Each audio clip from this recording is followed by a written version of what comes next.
چند ہفتوں سے جو ہے یہ فتوح الغیب کا مقالہ 45واں مقالہ ہے اور اسی کا تسلسل چل رہا ہے، اور وہ مقالے کا جو عنوان جو مترجم شیخ عبداللہ محدث دہلوی جو ہے اس کا عنوان رکھے ہیں نعمت اور ابتلا، یعنی نعمتیں اور مصیبتیں۔ اس تسلسل میں جو بیان جاری تھا آج اسی کو ہم آگے بڑھاتے ہیں۔ اچھا، اب اس میں بیان کیا گیا کہ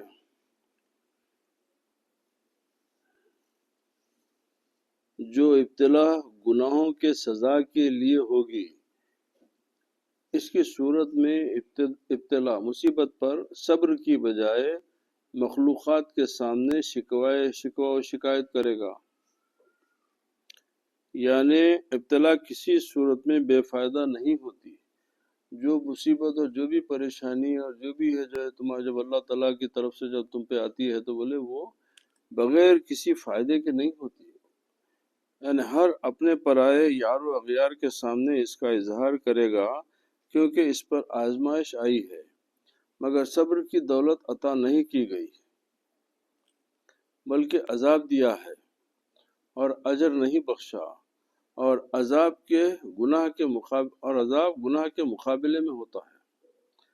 اس تقدیر پر بھی اگر صرف دنیا میں عذاب ہو اور آخرت میں بچ جائے تو غنیمت ہے،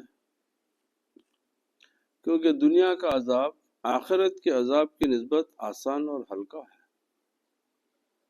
بہر تقدیر ابتلا فائدے سے خالی نہیں ہے۔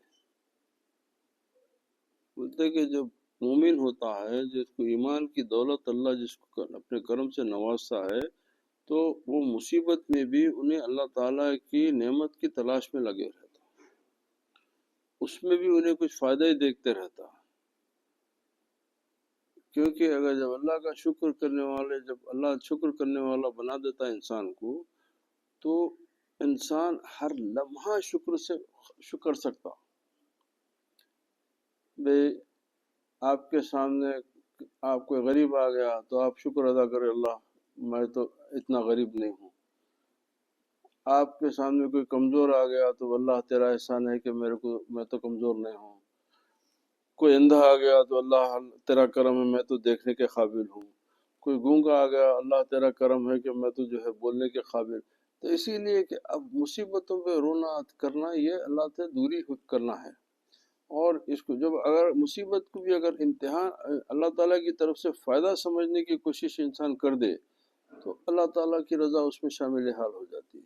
کیوں کہ میرے بندے پہ میں آزمائش کے لیے اس کے اوپر ایک مصیبت ڈالا تھا، اور وہ مصیبت سے انہیں جو ہے میرے سے دور نہیں ہوا، وہ مصیبت کی وجہ سے میرے سے دور نہیں ہوا، تو اس پہ جو ہے نعمتوں کی بارش زیادہ ہوتی ہے، کیونکہ اللہ تعالیٰ کو وہ بندگی زیادہ پسند آتی ہے۔ ورنہ یہ کیا بات ہوئی کہ بھئی آپ خوشی میں تو خدا کو یاد کر لے رہے ہیں اور پریشانی میں خدا کو بھول جا رہے ہیں، نہیں، یہ بندگی کے خلاف ہے۔ تو بولے کہ دراصل بہر تقدیر ابتلا یعنی مصیبتیں فائدے سے خالی نہیں ہیں۔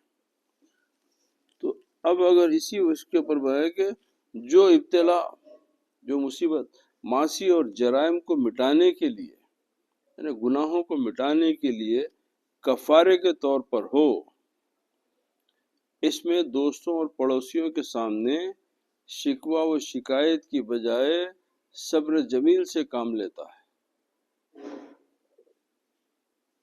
اب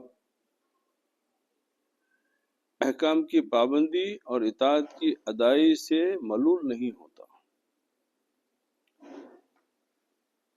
دیکھیے ہم لوگ نادانی میں کیا کرتے ہیں، پریشانی ہوئی تو ہم دوستوں کے سامنے اپنی پریشانی بیان کرتے ہیں، تو اس میں کیا ہوتا کہ ظاہر میں ہماری عزت مجروح ہوتی ہے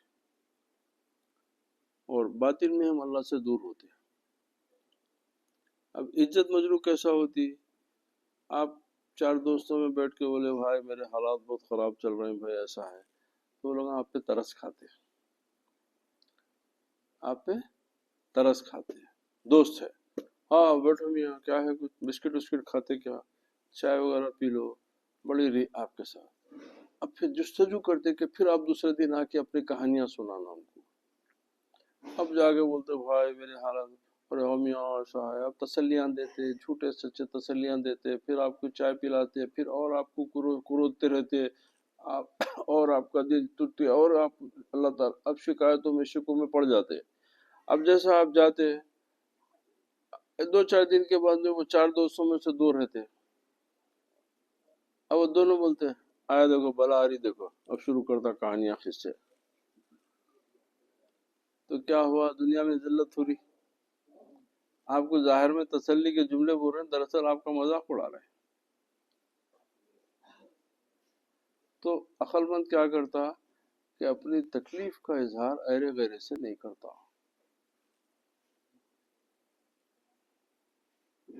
وہی آپ کیا کرو، آپ حالت کیسی بھی، آپ لوگوں کے سامنے جا کے مسکراتے ہوئے جو ہے پان کھاتے، بولے کہ کیا میاں چائے پیتے کیا، ان کی تکلیف پڑ جاتی،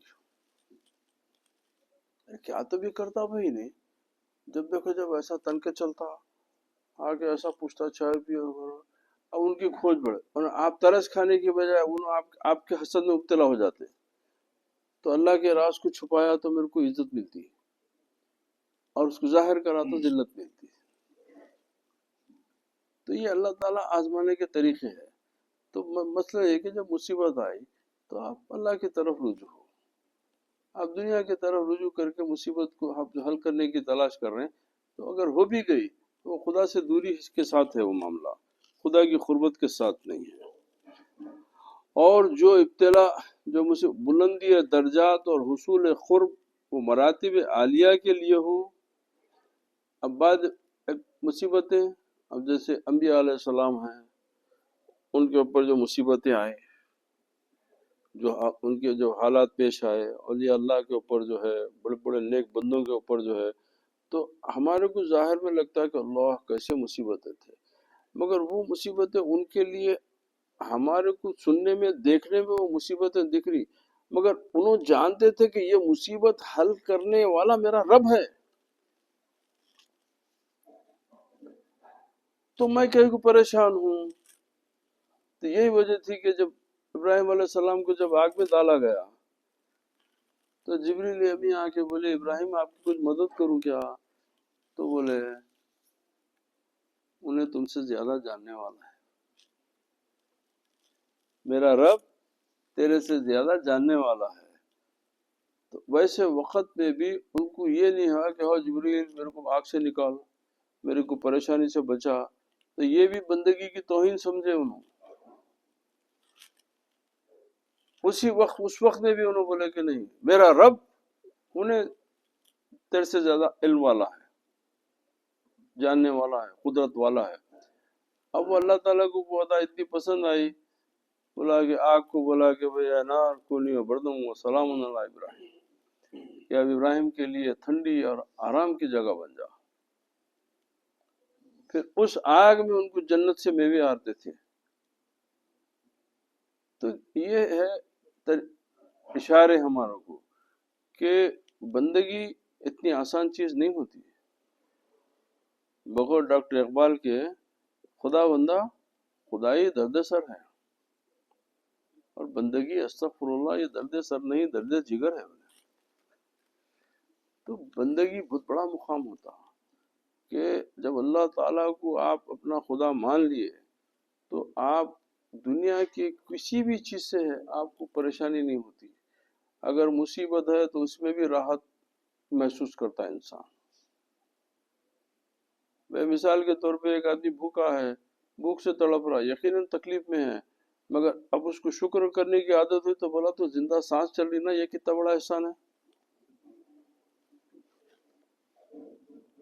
تو زندہ رکھا نا میرے کو، یہ احسان نہیں ہے تیرا؟ تو اس طریقے سے ان کی سوچ کا نہج بدل جاتا، ان کی فکر کا زاویہ بدل جاتا۔ اب دنیا دار ہے تو انہیں ہر چھوٹی موٹی چیز کو شکوہ شکایت کرنا، رونا پلانا، یہ اللہ سے دوری دوری دوری ہوتی جاتی ہے۔ اب جو اللہ کے بندے، نیک بندے، جو اللہ جن کو اپنی محبت کی سمجھ عطا کرتا، اپنی معرفت عطا کرتا، اب اخلاص عطا کرتا، تو بقول کہ پیران پیر سرکار کے کہ بولے ایمان والا خلق اگر مگر لیکن بلکہ نہیں جانتا. اس کے ذہن میں ایسے سوالیہ جملے آتے ہی نہیں کہ انہیں سمندر میں غرق بھی ہو رہا تو اس میں بھی بھلائی تو سمجھتا، انہیں آگ میں بھی بھلائی سمجھ رہا. اللہ اکبر. اب ایسے مقام بندگی پہ خدا کیسا پیار نہیں کرتا اس کے ساتھ. اب اللہ تعالیٰ اسے پیار نہیں کر کے کیا کریں گا؟ میرے بندے میں تیرے کو ایسی مصیبت میں ڈالا جہاں پہ یعنی ہمت انسان کی ٹوٹ جاتی، مگر وہاں پہ بھی تو ثابت قدم رہ کے بولا کہ میرا رب ہے، ہر قدرت میرے رب کے ہاتھ میں ہے. یہ سمندر میں ڈوبا ہوں، اگر میرا رب چاہا تو میرے کو زندگی ملے گی، نہیں چاہوں گا مر جاؤں گا. تو ایسے یقین کے لوگ جب پیدا ہوتی تو یہ اب ہمارے لیے چھوٹی بات ہی مصیبت ہو جاتی، چھوٹی خوشی بھی بہت کرم ہو جاتا. تو ان کی دنیا، ان کا سوچ الگ ہوتی، وہ لوگوں کی دنیا کی ہے.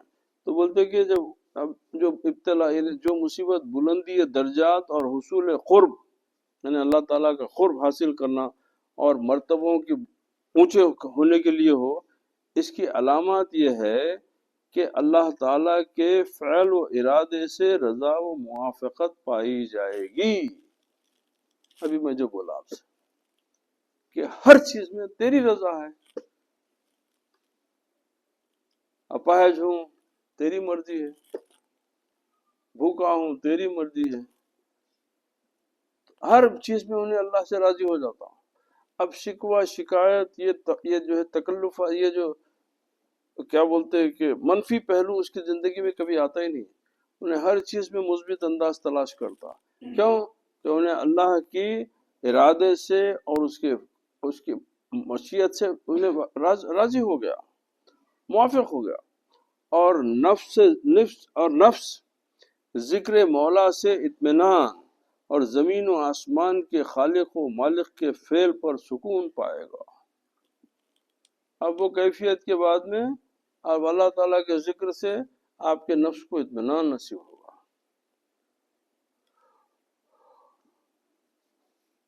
اور ایام و ساعات کے گزرنے کے ساتھ مصائب کے دور ہونے تک ان میں فنا ہو جائے گا. یعنی اب جب تک وہ یاد الہی میں رہے گا تو اس کو جو ہے یہ تکلیفیں یہ جو مشکلیں ہیں اس کی فکر نہیں کرتے ہوئے انہیں صرف خدا کی یاد کی طرف جو ہے توجہ کرتے رہیں گا. یعنی اب ہم لوگ کیا ہے چھوٹی موٹی چیز کے اوپر رونا پلانا شروع کر دیتے ہیں، مگر جو اللہ کا جو نیک بندہ ہوتا انہیں جو ہے اللہ کی یاد میں اضافہ کر دیتا، اللہ کی یاد میں اضافہ کر دیتا. رونے پلانے سے اچھا ہے نا کہ میں تیرے کو یاد کروں، چیخنے چلانے سے اچھا ہے کہ یا اللہ بولتے رہوں میں، تو وہ اس کو زیادہ پسند آتا. تو اس میں جو ہے اللہ تعالیٰ اس کو اپنی یاد میں فنا کر لیتا. یعنی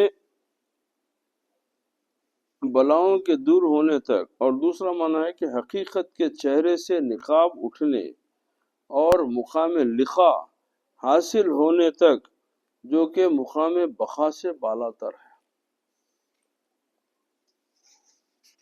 اب اس کو جو ہے اللہ سبحانہ و تعالیٰ اپنے کرم سے اس درجات پہ پہنچا دیتا ہوں. اب رضا کیا ہوتا؟ اللہ کی رضا کیا ہے؟ اللہ آپ سے راضی ہونا، اس کی مثال کیا ہے؟ تو بعض کے نزدیک تقدیرات الہیہ پر سکون و آرام کا نام رضا ہے. بعض اہل علم، اہل عقل، اہل دل یہ بولے کہ بھئی جو بھی اللہ تعالیٰ کی طرف سے ہو اس کے اوپر آرام اور سکون اختیار کرنا یہ رضا ہے. اور بعض کے نزدیک فعل حق پر وجدان حلاوت کا نام رضا ہے. مطلب بات کے نزدیک کہ جب کوئی مصیبت آئے تو میں اللہ کے ذکر میں کھل جاؤں، بولے یہ رضا ہے. خالی سکون مرضی بول کے نہیں، یہ بھی ایک رضا ہے مگر وہ کم درجے کی رضا ہے. اصل رضا تو یہ ہے کہ میں ایسی وقت میں تیرے ذکر میں ڈوب جاؤں، وہ اس کا وجدان طاری ہو جائے میرے پہ، میں تیرے ذکر کو جو ہے سے اتنا مونس اور اتنا میرا قریب کر لوں کہ تیرے ذکر کے سوائے میرے پاس کچھ باقی نہ رہے۔ اور ہوتا، یہ کوئی کہانیاں قصے نہیں ہیں، یہ پیران پیر کے اقوال ہیں۔ اگر تجربے میں آپ دیکھیں، آپ سخت ترین بیمار ہیں، ہاں، ایسے وقت میں آپ کو کوئی خوشی کی خبر آ گئی،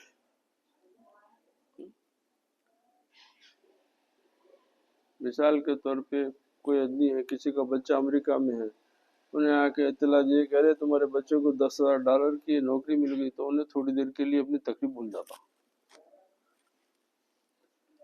ارے وہ تمہارا مقدمہ ہو گیا، وہ اتنے کروڑ کی پراپرٹی تمہارا فیصلہ ہو گیا تمہارے حق میں، بولتے انہیں اس وقت کی وہ تکلیف کو بھول جاتا ہے۔ نہیں، یہی ہے کہ جب اللہ کی یاد ان کے اوپر غالب ہو جاتی تو یہ تکلیفیں ان کے لیے اتنی غیر اہم ہو جاتی، کیونکہ اب انہیں جو ہے وہ وجدان حلاوت کا نام رضا ہے۔ مقام رضا مقام سلوک میں سب سے اعلیٰ و عرفہ ہے۔ یعنی سلوک کیا ہے کہ اولیاء اللہ کی جو راستہ پہ چلنا ہے، تو اہل طریق جو اب جیسے پیری مریدی ہے، اس کو اہل طریق بولتے ہیں، تو جو اہل طریق کا جو راستے کا جو راستہ ہے وہ سلوک ہوتا، اس کو سلوک بولتے ہیں۔ تو بولتے ہیں کہ یہ اس راستے میں ایسا مقام سب سے اعلیٰ درجے کا مقام ہوتا ہے کہ ہر وقت تیرا ذکر تیری فکر، اپنی مصیبتیں نیچے تیرا ذکر اوپر، اور اسی میں خالی خاموش بیٹھنا نہیں، وہ پہلا درجہ بتا دیا۔ ایک ہوتا کہ میں صبر کر لے کے خاموشی اختیار کرتا، نہیں، ایک اس میں بھی خدا کی یاد میں اور غرق ہو جاتا، اور اس میں زیادتی کر دیتا، اور زیادہ سے زیادہ قربت کی کوشش میں لگے ہوئے رہتا۔ بولے یہ بہت بڑا مقام ہوتا، اور مقامات سے اعلیٰ ہے، اور اس سے بلند تر کوئی مقام نہیں ہے۔ جیسا کہ احوال میں محبت کا حال اشرف، یعنی حال کی جو دنیا ہوتی ہے، ایک ہوتا خال، ایک ہوتا حال۔ خال کیا ہے؟ جو ہماری گفتگو ہے، بات چیت ہے، یہ خال ہے۔ اور جو ہماری جو کیفیت ہم جس سے گزر رہے ہیں وہ حال ہوتا۔ تو بولے کہ محبت کا حال اشرف اور انفس ہے۔ رضا محبت کی وجہ سے پیدا ہوتی۔ اب یہ رضا کب پیدا ہوتی؟ جب محبت ہو۔ محبت نہیں ہے تو آپ رضا بھی حاصل نہیں کر سکتے۔ جب اللہ سے محبت ہوں گی تو پھر اللہ کے ذکر سے سکون ملے گا نا۔ ذکر سے سکون نہیں ملا تو محبت نہیں ہے۔ تو محبت ہوئی تو پھر وہ ذکر میں آپ کو سکون و اطمینان راحت محسوس ہوگی۔ جس قدر محبت زیادہ اور محبت اور مضبوط ہوگی، اسی قدر رضا صاف تر اور کامل تر ہوگی۔ تو لہذا پہلے محبت کرو، اور محبت کو پاک کرو، محبت کو آلودہ مت کرو۔ محبت میں ہر چیز کو جو ہے اس کی سوائے ہر چیز کو ترک کرتے جاؤ۔ جب اخلاص ہو جائے محبت میں، خالص محبت جب ہو جائے تو پھر اس قدر رضا صاف تر اور کامل ہوگی۔ اب اس کے بعد میں تمہاری رضا، یعنی اللہ تعالیٰ کی ہر تقدیر کے اوپر تم اپنے آپ کو سامنے کھڑے رہ کے اس کا شکر بجا لانے والے بن جاؤ گے۔ رضا کی دو تفسیروں کا اختلاف بھی اسی پر مبنی ہے۔ صبر اور رضا مقامات قلب سے متعلق ہے۔ اب یہ صبر اور رضا دو الگ الگ کیوں ہیں؟ ایک ہے صبر ہے اور ایک ہے رضا ہے، تو یہ دونوں کا تعلق آپ کے قلب سے ہے۔ واضح ہو کہ صبر اور رضا کا تعلق مقامات قلب سے ہے۔ جب قلب پر قرار اور تقلب سے، جب قلب برقرار اور تقلب سے محفوظ ہوگا تو رضا حاصل ہوگی۔ اگرچہ نفس و طبیعت اپنی خاصیت کی وجہ سے اس میں قلق و کراہت کا اظہار کرتا ہو، اور اس وقت آپ کا نفس اس چیز کو آپ کو اچھا پسند نہیں کرواتا، آپ کو دنیا، کیونکہ نفس آپ کو دنیا کی طرف کھینچتا اور قلب آپ کو اللہ کی طرف کھینچتا، ہر قلب کی یہ تاثیر ہے، مگر چونکہ ہم اپنے نفس کو غالب کر لیتے تو قلب شکستہ ہو کے بیٹھ جاتا، ڈیفیٹڈ بیٹھ جاتا ہوں، اب آپ کے نفس کی دادا گیری چلتے رہتی ہو، مگر اللہ والوں کا جو ہے نفس ان پہ کنٹرول نہیں کر سکتا، کیونکہ انہوں اپنی حکومت قلب کو دے دیتے۔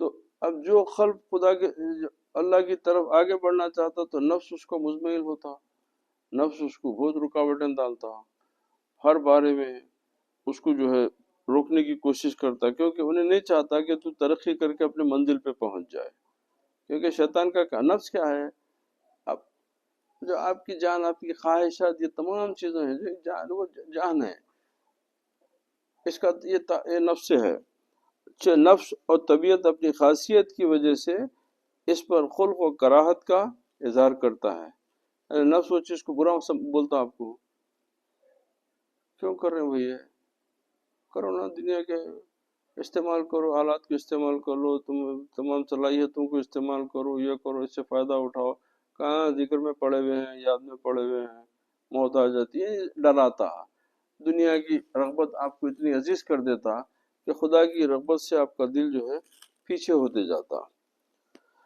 مگر اس کا غم نہیں ہونا چاہیے، جیسا کہ محبوب اپنے ہاتھ سے تلوار مارے تو طبیعت پر اس کا درد باقی ہوگا، مگر محبوب کی طرف سے ہونے کی وجہ سے محبوب ہوگا۔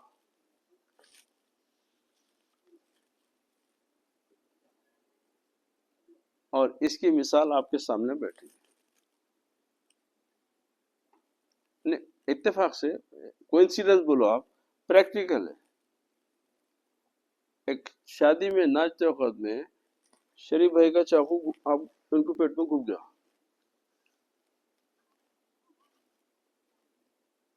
معلوم ہوگا آپ کو، اچھا شریف بھائی کو یہ ملال کہ اللہ یہ ہوا تو صرف صادق کے سے طاہر کے ساتھ ہی کہیں کو ہوا، اور ان کو یہ ملال کہ یہ ہوا تو شریف بھائی سے کہیں کو ہوا، کیونکہ دونوں ایک دوسرے کو اچھا سمجھتے، دونوں ایک دوسرے پہ اعتماد ہے دونوں، تو انہوں نے سمجھے کہ یہ شریف بھائی جان بوجھ کے کرے، اور شریف بھائی کو یہ کہ بھائی یہ غلطی انہوں کہیں کو آگے سامنے، تو محبت ہوئی تو انسان کی سوچ اتنی بدل جاتی، اگر وہ نہیں ہوئی تو فوراً جا کے پولیس میں کمپلینٹ کر کے گرفتار کرانے کی شکر ہوتی۔ تو اس بڑی پیاری بات بولے کہ محبوب اپنے ہاتھ سے تلوار مارے تو طبیعت پر اس کا درد باقی ہوگا، مگر محبوب کی طرف سے ہونے کی وجہ سے محبوب ہوگا، کیونکہ شیء من الملیح ملیح، محبوب کی ہر شے محبوب ہوتی ہے، محبوب کی ہر شے محبوب ہوتی ہے، تو جب اللہ کی طرف سے ہے تو یہ بھی اچھی ہے۔ اب یہ چونکہ پیران پیر سرکار کے اقوال ہیں تو یہ اہل محبت کے لیے ہیں، اب اہل علم کے پاس، ان کے پاس بہت تعویلات ہوتے ہیں، بہت اس کے پیچھے بحث و مباحثے میں پڑتے وہ لوگ، مگر اب چونکہ پیران پیر سرکار کی باتیں ہیں تو ان کا کمیونیکیشن، ان کا تبلیغ، ان کے خطاب کا مقصد ہی کہ بندے کو خدا سے مضبوط اس کے تعلق کو کرنا ہے، ہمیشہ جو ہے، کیونکہ اللہ والے ہیں تو ان کو معلوم ہے کہ اللہ کی محبت میں ہم کو کیا ملا، تو وہی تعلیمات دیں گے انہوں کہ بھئی اللہ کی محبت میں تم کو کیا ملتا، تو اللہ کی محبت میں یہی ہے کہ طبیعت ملول خاطر نہیں ہونا، کسی غم سے گھبرانا نہیں، کسی مصیبت پہ شکوہ زبان پہ نہیں آنا، یہ تمام چیزیں خدا کے قریب کرنے کے ذریعے بنتی ہے آپ کے۔